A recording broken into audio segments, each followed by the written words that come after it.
Court ने कहा है कि गलती हुई, ये लिकर पॉलिसी गलत बनी, मगर इसके लिए कोई मटेरियल नहीं दिखा पाए कि जो दोषी है वो पहले एक साथ ड्राइंग रूम में बैठ के चाय पी के इन्होंने बैठ के क्रिमिनल कंस्पिरेसी की, यही कहा है। बोल रहे हैं आप। ये नहीं, मेरी बात मैं सुना रहा हूं, देखिए मेरी बात सुनिए। कोर्ट ने कहा है the clauses incorporated in the policy can not be traced to any document supplied by South Group, यानी कि स्कैम हुआ मगर हमारे पास कोई कागज नहीं है जिसमें स्कैम के बारे में औपचारिक तौर से स्टैंप करके अटेस्ट करके किसी ने स्टैंप करवाई।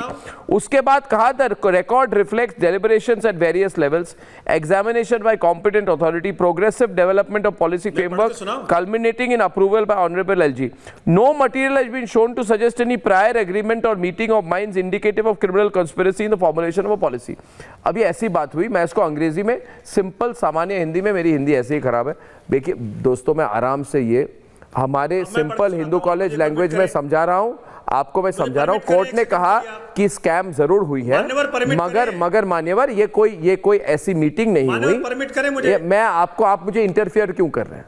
आप प्लीज मेरी बात को खत्म करने दें। आपको लगा कि अर्नब के पास ऐसा पॉइंट है ना, मैं बता रहा हूं ना, झूठ बोलने नहीं देंगे। मैं झूठ नहीं बोल रहा, मैं ये कह रहा हूं हर्षवर्धन जी, संजय जी, मैंने आपको बधाई दी कि आप रिहा हो गए अब के लिए, मगर कोर्ट ने नहीं कहा कि गलती नहीं हुई। कोर्ट ने कहा कि हमारे पास कोई एविडेंस नहीं है कि चारों पांचों 14 15 20 22 लोगों ने बैठकर कोई क्रिमिनल कंस्पिरेसी बैठ के रची है, वो एविडेंस नहीं मिली है।